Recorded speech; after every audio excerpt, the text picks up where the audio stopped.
اصول و تحقیق و تدوین کے یونٹ 6 میں ہم پڑھیں گے مجلات کی تزئین و آرائش۔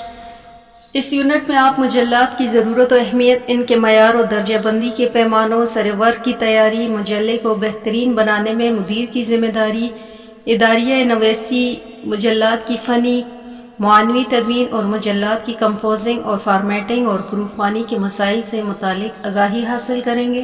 اگر آپ چینل پر نیو ہیں تو سبسکرائب کر دیں، ویڈیو پسند آئے تو لائک کر دیں۔ تو سب سے پہلے اس کا پوائنٹ ہے تحقیقی مجلات کی ضرورت و اہمیت۔ اس کا تذکرہ کرتے ہیں کہ تحقیق کے فروغ، تحقیقی رویوں کی آبیاری اور تحقیق کے لیے مطلوبہ ماحول کی فراہمی میں جامعات اور تحقیقی مجلات کا کردار بہت اہم ہے۔ جامعات کو اگر تحقیقی نرسریاں کہا جائے اور مجلات کو ان نرسریوں میں اگنے والے پھلدار پودے اور پھول قرار دیا جائے تو یہ بے جا نہ ہوگا۔ تحقیق چونکہ پہلے سے موجود ذخیرہ علم میں اضافے کا نام ہے، لہٰذا وہی تحقیق مؤثر اور نفع مند ہوگی جو معاشرے کے لیے سود مند ہو۔ چنانچہ جامعات میں پڑھنے والے تحقیقی رویے صرف اس صورت میں معاشرتی فلاح و بہبود اور ترقی کی ٹھوس بنیاد بن سکتے ہیں جب وہ اپنے تحقیقی موضوعات کا انتخاب کریں جو زندہ ہوں، معاشرتی ضرورت سے ہم آہنگ ہوں اور زمانہ حال یا زمانہ مستقبل کے علمی و تحقیقی مسائل کے تسلی بخش جوابات تلاش کرنے اور ذخیرہ علم میں اضافہ کرنے کی جستجو کا نتیجہ ہوں۔ ایسی تحقیق کو معاشرے تک پہنچانے، اسے زندہ رکھنے اور اس کے اثرات کو اہل علم اور محققین کے وسیع حلقے تک پہنچانے میں تحقیقی مجلات کا بنیادی کردار ادا کرتے ہیں۔ اس حوالے سے تحقیقی مجلات کو بہت اہمیت حاصل ہے۔ تحقیقی مجلات عمدہ اور معیاری تحقیقی کام کا ترویج کے بہترین ذریعہ ہے۔ جامعات میں ہونے والی تحقیقی بنیادوں پر دو طرح سے کام ہوتا ہے۔ جامعاتی تحقیق کی پہلی قسم ان مقالات پر مشتمل ہوتی ہے جو کسی ڈگری کے حصول کے لیے لکھے جاتے ہیں اور انہیں تھیسس کی اصطلاح سے موسوم کیا جاتا ہے۔ تھیسس مختلف ابواب و فصول اور مباحث پر مشتمل ہے، گویا یہ توسیع پسند تحقیق ہے، جبکہ جامعاتی تحقیق کی دوسری قسم ان مقالات پر مشتمل ہوتی ہے جس میں کسی موضوع تحقیق کا نہایت جامعیت مگر اختصار کے ساتھ احاطہ کیا جاتا ہے اور انہیں تحقیقی مجلات میں شائع کیا جاتا ہے۔ کسی ڈگری کے حصول کے لکھے گئے تحقیقی مقالے اور کسی مجلے میں اشاعت کے لیے لکھے گئے تحقیقی مقالے میں فرق کو یوں بیان کیا جا سکتا ہے کہ تھیسس ایک چھوٹی چیز ہے جیسے تفصیلات اور دلائل سے بڑا کرنا، جبکہ مؤخذ ذکر یعنی مجلات کے لیے لکھے گئے مقالے میں ایک بڑی اور وسیع تحقیقی کو اختصار کے ساتھ بیان کرنا ہوتا ہے، گویا کہ سمندر کو کوزے میں سمونا۔ پھر پاکستان میں تحقیقی سرگرمیوں کے فروغ اور تحقیقی کام کی اشاعت کے لیے سینکڑوں تحقیقی مجلات شائع ہو رہے ہیں۔ ہائر ایجوکیشن کمیشن نے ان مجلات کی درجہ بندی کے لیے کچھ معیارات طے کر رکھے ہیں۔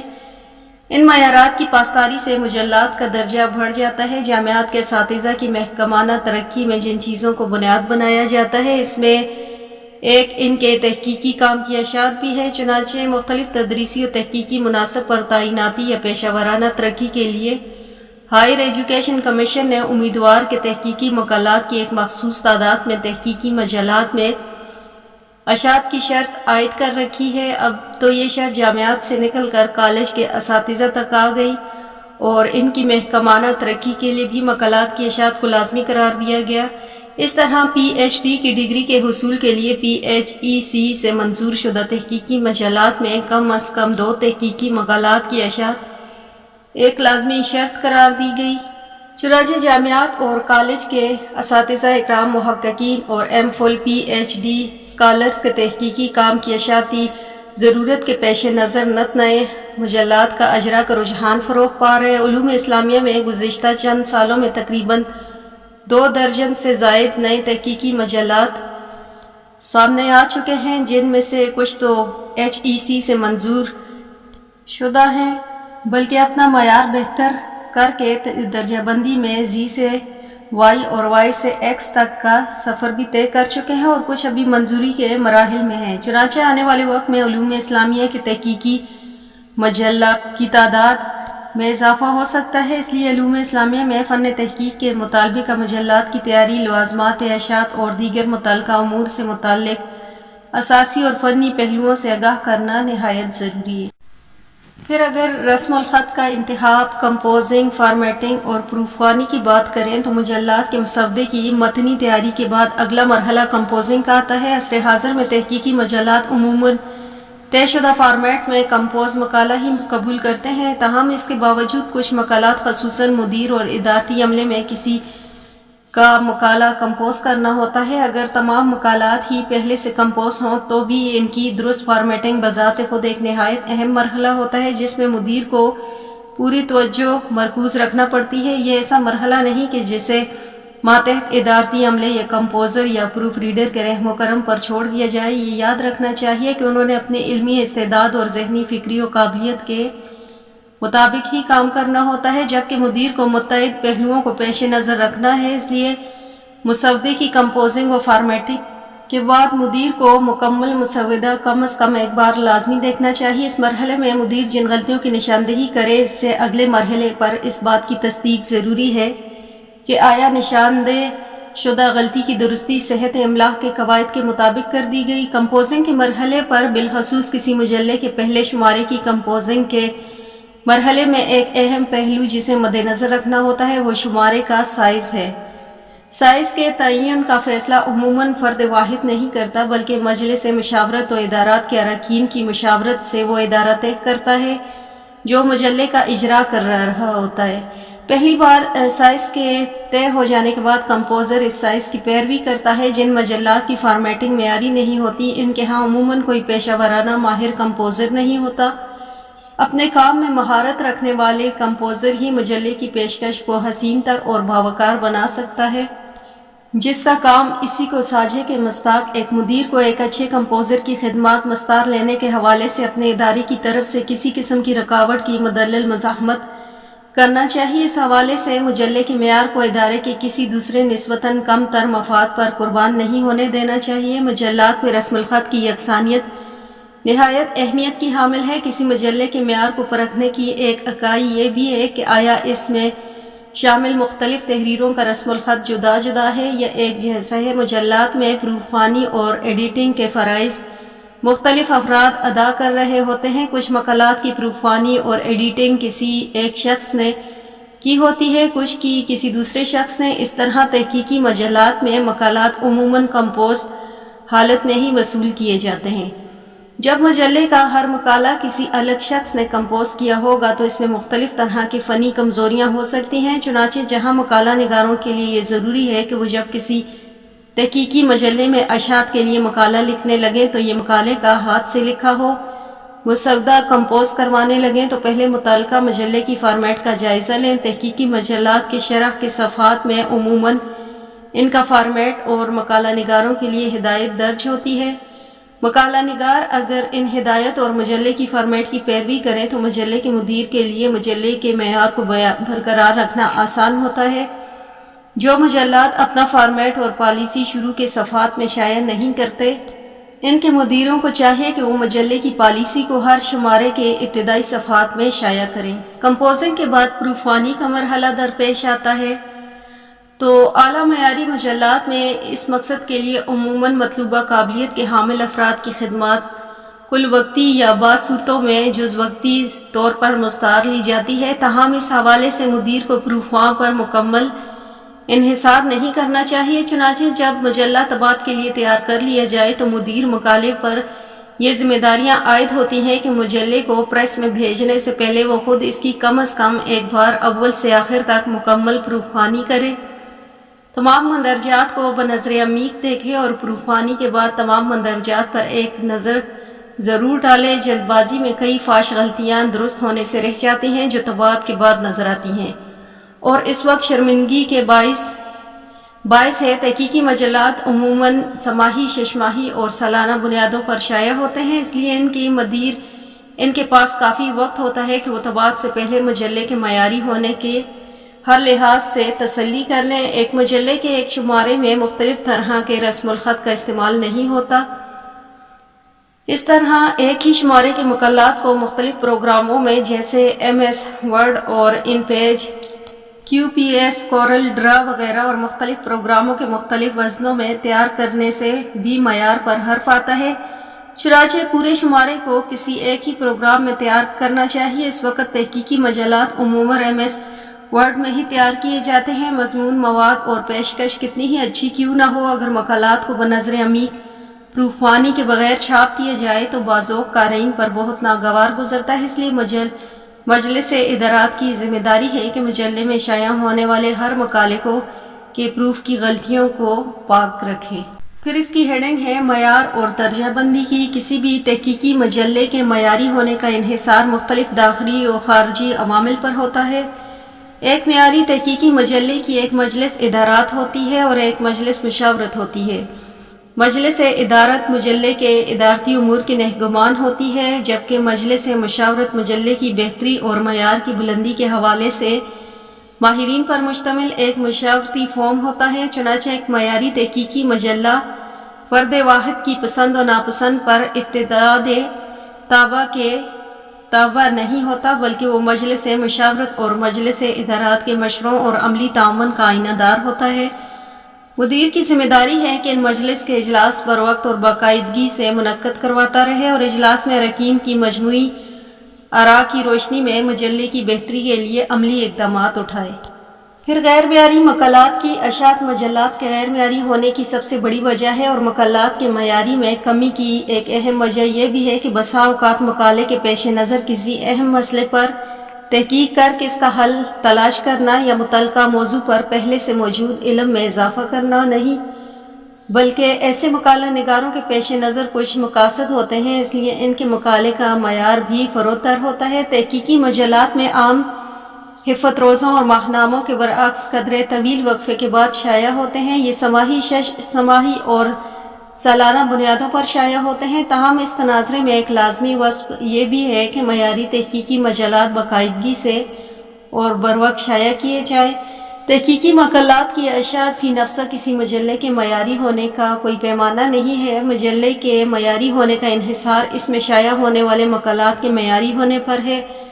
پاکستان کے اعلیٰ تعلیمی کمیشن نے تحقیقی مجلات کی معیار اور درجہ بندی کے حوالے سے کچھ نکات طے کر رکھے ہیں، جنہیں آنے والی سطور میں پیش کیا جائے گا۔ سردست یہاں یہ بتانا نہایت اہمیت کا حامل ہے کہ کسی بھی تحقیقی مجلے کی معیاری کہلانے کے لیے ضروری ہے کہ اس میں شائع ہونے والے مقالات معیاری ہوں۔ مقالات کے معیاری ہونے کے لیے اہم جن نکات کو بنیاد بناتے ہیں، ان میں سے کچھ تو وہ ہیں جنہیں اعلیٰ تعلیمی کمیشن نے بھی مقالات کے معیار ہونے کا پیمانہ قرار دیا، اور کچھ دیگر نکات اس یونٹ میں متفرق مقام پر مختلف عنوانات کے ضمن میں بیان ہوئے ہیں، اور کچھ نکات حسب ذیل ہیں۔ تو سب سے پہلا پوائنٹ یہ ہے کہ مقالے کا اسلوب سنجیدہ ہو اور وہ اعلیٰ متانت کا عمدہ نمونہ ہو۔ دوسرا پوائنٹ ہے اس کا مقالے کے جملے اور پیراگرافز باہم مربوط ہوں، کوئی جملہ بے ربط نہ ہو، نہ اضافی ہو، اس طرح کوئی پیراگراف بھی بے ربط نہ ہو، نہ اضافی ہو۔ ایسے ادھورے اور نامکمل جملے میں جن کا مدعا واضح نہ ہو معیاری میں تنزلی کا باعث ہوتے ہیں۔ یہی اصول پیراگرافز پر لاگو ہوتے ہیں۔ 3 پہ ہے کہ مقالہ نگار کے تعصبات کا آئینہ دار ہوتا ہے۔ مصنف اپنے مخصوص نظریات یا مقاصد کی ترویج کے نقطۂ نظر سے مقالہ قلم بند نہ کیا جائے۔ پھر چوتھا پوائنٹ ہے کہ مقالے میں پیش کردہ تمام معلومات، دعوے، آراء اور باحوالہ ہوں۔ 5 ہے مقالے کے مندرجات کے استناد میں پہلو ہر طرح کی کمی کجی اور کمزوری سے مبرا ہو، حوالہ مکمل ہو اور تحقیق کے مسلمہ اصولوں کی پاسداری کا اچھا نمونہ ہو۔ چھٹا پوائنٹ ہے کہ جن مصادر و مآخذ سے استناد و استشہاد کیا جا رہا ہو وہ موضوع کے اعتبار سے مسلمہ حیثیت کے حامل ہوں۔ فقہ کا حوالہ اگر تفسیر کی کتاب سے ہے اور تفسیر کا حوالہ تاریخ کی کتاب سے دیا جائے تو یہ رویہ تحقیق اور معیار کے منافی قرار پائے گا۔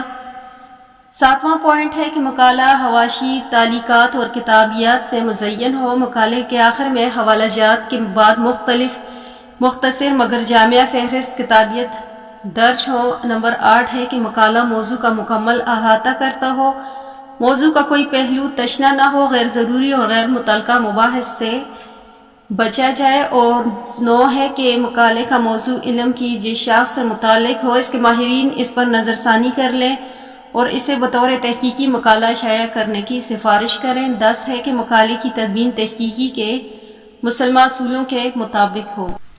پھر اس کی ہیڈنگ ہے مجلات کی درجہ بندی اور HEC۔ پاکستان میں اعلیٰ تعلیمی کمیشن نے تحقیقی مجلات کی معیار بندی کے لیے مختلف درجات طے کر رکھے ہیں اور ان مجلات کو ابھی تک 4 مختلف درجات میں رکھا جاتا ہے۔ ان درجات کو Z, Y, X اور W کیٹیگری کہا جاتا ہے۔ معیار میں سب سے اعلیٰ درجہ W کا ہے جبکہ سب سے کم درجہ Z کا ہے۔ ہر درجے کے تحت منظور کے لیے HEC نے کچھ شرائط مقرر کی ہیں۔ یہ شرائط دراصل مجلے کے معیار کا تعین کرتی ہیں۔ نئے جاری ہونے والے مجلات کو ایک مستند اور منظور شدہ تحقیقی مجلہ قرار پانے کے لیے HEC کی طرف سے عائد کردہ بنیادی شرائط پوری کرنے پر Z کیٹیگری میں منظور کیا جاتا ہے۔ اس کے بعد اگلے درجے کے معیار پر پورا اترنے پر مجلے کو Y درجے پر منظور کر لیا جاتا ہے۔ اس طرح اس سے اگلے درجے کی شرط پوری کرنے پر X درجے میں اور اس سے اگلے درجے کی شرط پوری کرنے پر W درجے میں منظوری دی جاتی ہے۔ پاکستان کے علوم اسلامیہ کے مجلات میں سے چند مجلات سال 2021 تک X کیٹیگری ہی پہنچ پائے ہیں اور W کیٹیگری تک علوم اسلامیہ کا کوئی مجلہ نہیں پہنچ پایا۔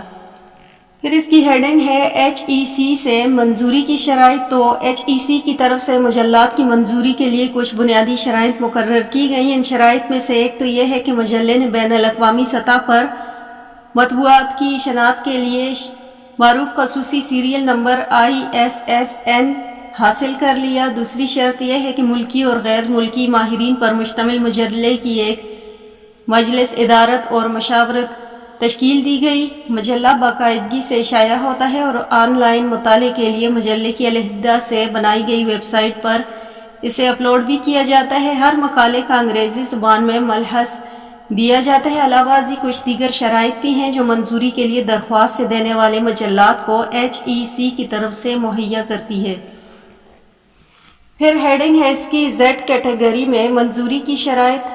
تو پہلی تو یہ ہے کہ اس میں شائع ہونے والے ہر مقالے کی جانچ اور اس پر نظر ثانی کے بعد ان کی اشاعت کی سفارش ملکی سطح پر 2 ماہرین نے نہ کی ہو۔ دوسرا ہے کہ HEC منظور شدہ اشاریہ سازی وہ ملحظ نویسی کے اداروں اور ایجنسیوں میں کم از کم کسی ایک سے اشاریہ سازی و ملحظ نویسی نہ کروائی ہو۔ 3 ہے کہ مجلہ HEC کی شرائط کے مطابق آن لائن مطالعے کے لیے دستیاب نہ ہو۔ پھر اس کی ہیڈنگ ہے Y کیٹیگری میں منظوری کی شرائط۔ تو اس میں بھی پہلی شرط یہ ہے کہ اس کیٹیگری میں شائع ہونے والے ہر مقالے کی جانچ اور اس پر نظر ثانی ایک ملکی ایک بین الاقوامی ماہر سے کروائی گئی ہو۔ اس کی اشاریہ سازی اور ملحظ نویسی HEC سے منظور شدہ ادارہ اور ایجنسیوں سے کم از کم 2 اداروں سے کروائی گئی ہو۔ تیسرا ہے کہ مجلہ HEC کی شرط کے مطابق آن لائن مطالعے کے لیے دستیاب ہو۔ پھر اس کے بعد اس کی ہیڈنگ ہے X کیٹیگری میں منظوری کی شرائط۔ تو اس میں پہلے ہے کہ اس کیٹیگری میں شائع ہونے والے مقالات کے لیے ضروری ہے کہ ان میں سے ہر ایک کی جانچ ایک ملکی اور 2 بین الاقوامی و غیر ملکی ماہرین سے کروائی جاتی ہو۔ دوسرا ہے کہ اس کی اشاریہ سازی اور ملحظ نویسی HEC سے منظور شدہ اداروں اور ایجنسیوں میں کم از کم 3 اداروں سے کروائی ہو۔ نمبر 3 ہے کہ مجلہ HEC کی شرط کے مطابق آن لائن مطالعے کے لیے دستیاب نہ ہو۔ پھر یونٹ 6 کا پوائنٹ 2 ہے سر ورک کی تیاری۔ کمپوزنگ، فارمیٹنگ، ایڈیٹنگ اور پروفانی کے مراحل سے بحسن و خوبی سے عہد و برآ ہونے کے بعد مجلے کی تزئین و ترتیب کا مرحلہ آتا ہے۔ یہ مرحلہ مدیر کی شخصی صلاحیتوں اور فنی مہارتوں کا اظہار اور امتحان سے ہوتا ہے۔ یہاں مدیر کو مجلے کا تشخص ابھارنا ہوتا ہے۔ اس کا سب سے اہم حصہ سر ورک ٹائٹل کی تیاری ہوتا ہے۔ سر ورک مجلے کا چہرہ اور معنوی حسن کا اظہار ہوتا ہے۔ سر ورک میں متن کی بھرپور نمائندگی اور مضامین مجلہ کے معنوی جلوہ گری کی روایت بہت درینہ ہے۔ مسلمانوں کی تہذیب و ترقی کے دور کے جو علمی نسخے دنیا کے مختلف لائبریریوں میں موجود ہیں، ان سے سر ورک کی تزئین و آرائش پر مسلمان مصنفین اور مصوروں کی دلچسپی، مہارت و اہمیت اور ہنر کاری کا پتہ چلتا ہے۔ مغلوں کے عہد میں کتاب کی تدوین سے زیادہ سر ورک کے مصورانہ تزئین کا خیال رکھا جاتا ہے۔ اس روایت کو آج بھی برقرار رکھا جاتا ہے اور سر ورک کو خوبصورت بنانے پر خصوصی توجہ دی جاتی ہے۔ علمی و تحقیقی مجلات کے سرورق عموماً سادہ مگر باوقار ہوتے ہیں اور ان میں ایک یک رنگے، دو رنگے اور متعدد رنگوں کے امتزاج سے بنے ہر طرح کے سرورق شامل ہیں۔ عام مجلات کی طرح علوم اسلامیہ کے مجلات کے سرورق کو بھی شمارے میں مشتملات کا آئینہ قرار دیتے ہیں۔ دو رنگی سرورق میں ایک رنگ کا پس منظر بیک گراؤنڈ ہوتا ہے اور دوسرے رنگ میں شمارے کی اہم معلومات ہوتی ہیں۔ پھر سرورق کا سب سے نمایاں اور اہم عنصر مجلے کی پیشانی ہے۔ پیشانی اس حصے کو کہا جاتا ہے جس میں مجلے کا نام لکھا ہوتا ہے۔ پیشانی کا ایک خاص سٹائل ہوتا ہے جو ہمیشہ اس طرح ہے مختلف شمارا جاتا ہے۔ اس کے رنگ تو تبدیل ہو سکتے ہیں لیکن اس کا رسم الخط اور ڈیزائن تبدیل نہیں ہو سکتا۔ پاکستان میں مجلات کی منظوری دینے والے سرکاری اداروں کی طرف سے ڈیکوریشن کے لیے جو شرائط عائد کی جاتی ہیں ان میں پیشانی کو ہمیشہ یکسانیت میں شامل کیا جاتا ہے۔ اگرچہ HEC ابھی تک پیشانی کی یکسانیت کی شرط عائد نہیں کی گئی مگر مجلات کی اشاعت کے متعلق دیگر ملکی قوانین چونکہ اسے لازمی شرط قرار دیتے ہیں اس لیے اس کو ایک مدیر کو اس حوالے ملکی قوانین کا پاسدار ہونا چاہیے۔ پیشانی چونکہ مجلے کی پہچان اور پہلی علامت ہوتی ہے اس لیے ملکی قوانین اس امر کا تقاضا بھی کرتے ہیں، تو بھی اسے ہمیشہ ایک ہی انداز اور رسم الخط میں لکھا جانا چاہیے۔ چنانچہ جب کوئی ادارہ کسی نئے مجلے کے اجراء کا خواہاں ہو تو اسے مجلے کی مجلس مشاورت اور مجلس ادارات کی مشاورت اور رہنمائی سے ٹھنڈے غور و فکر کے بعد مجلے کی پیشانی کے ڈیزائن کی منظوری دینی چاہیے۔ پیشانی ایسا عنصر ہے جو بار بار تبدیل نہیں کیا جا سکتا اس لیے اس بابت کسی بھی طرح کی جلد بازی سے گریز کرنا چاہیے۔ سرورق پر شمارے میں شامل مضامین کے مطابق فن خطاطی کا کوئی نمونہ، اسلامی فن تعمیر کا کوئی شاہکار، اسلامی آثار و ثقافت کا کوئی منفرد پہلو یا کوئی جاذب نظر اور باوقار تاریخی تصویری نمونہ شامل کیا جا سکتا ہے۔ فنی اور تکنیکی حوالے سے مجلات کے خصوصی اشاعتوں پر متعلقہ تصویر خاکہ دیا جا سکتا ہے۔ سرورق مدیر مجلے کی فکر بندی، پروازی اور ڈیزائنز کی فنی مہارت اور تخلیقی صلاحیتوں کا آئینہ دار ہوتا ہے۔ مدیر کو چاہیے کہ وہ ڈیزائن کو اچھی طرح سمجھائے کہ وہ کس طرح کا ڈیزائن بنوانا چاہتا ہے۔ ڈیزائنز جس قدر ماہر، تجربہ کار، پیشہ ور اور مشاق ہوگا، سرورق اس قدر خوبصورت اور جاذب نظر ہوگا۔ اس لیے ضروری ہے کہ مدیر اپنے شہر کے نامور گرافک ڈیزائنر سے متعلق کھوج اور جستجو میں رہے۔ اس حوالے سے دیگر مجلات کے مدیروں اور کتابیں شائع کرنے والے اداروں سے رابطہ بہتر نتائج کا حامل ہو سکتا ہے۔ سرورق پر مجلہ شائع کرنے والے ادارے اور مقام کا اندراج بھی کرنا چاہیے۔ بعض مجلات میں مدیر اور مدیر اعلیٰ کا نام بھی سرورق پر دیا جاتا ہے۔ یہ ایک گونا شاعرانہ تعلیٰ سے مشابہ ہے۔ اس میں کوئی شک نہیں کہ مجلہ مدیر بلکہ اکثر اوقات نائب مدیر کی شبانہ روز محنت کا نتیجہ ہوتا ہے، لیکن اس میں مقالہ نگاروں کی محنت کو بھی داخل حاصل ہے۔ پھر سرورق پر مدیر یا مدیر اعلیٰ کے نام کی اشاعت سے شخصی تشہیری کی خواہش کا تاثر ابھرتا ہے اور یہ چیز علمی مزاج کے خلاف ہوتی ہے۔ البتہ مجلے کی دیگر ضروری معلومات کی طرح مدیر اعلیٰ، مدیر اور نائب مدیر وغیرہ کے اسماء گرامی اندرونی سرورق سب ٹائٹل پر درج کرنے چاہیے۔ اندرونی سرورق پر دیگر تمام ضروری معلومات درج ہونی چاہیے۔ حسب ضرورت ان معلومات کے اندراج کے لیے اضافی صفحات شامل کرنے چاہیے۔ ایک صفحے پر صرف اس قدر معلومات رقم کرنی چاہیے کہ وہ دیکھنے میں بھی دیدہ زیب لگے اور تمام معلومات قاری کے سامنے آئینے کی طرح ہوں کہ اس پر نظر پڑتے ہی اسے سب کچھ واضح نظر آئے۔ پھر سرورق پر پیشانی میں مجلے کا نام، دورانیہ جیسے سماحی، شش سماحی اور مقام اشاعت درج ہو۔ تاہم اس کے ذیلی سطر میں جلد شمارہ نمبر اور تاریخ و اشاعت، ماہ و سال کا اندراج بھی لازمی ہے۔ جلد نمبر، شمارہ نمبر اور تاریخ و عرصہ اشاعت کے اندراج میں مجلات عموماً مختلف اسلوب اختیار کرتے ہیں اور ایک دوسرے اسلوب کی پیروی نہیں کرتے۔ معیاری مجلات میں اشاعتی ادارے کا نام بھی سرورق پر ہی درج ہوتا ہے، تاہم دیگر ضمنی معلومات ذیلی سرورق پر درج ہوتی ہے اور ذیلی سرورق پر اور یا پھر اس کی پشت پر مجلے کی پرنٹ لائن یعنی ناشر، مطبع وغیرہ، مجلے کی مکمل پتہ، برائے خط و کتابت، ای میل، فون نمبر اور بدل اشتراک، قیمت وغیرہ کی تفصیلات درج ہوتی ہیں۔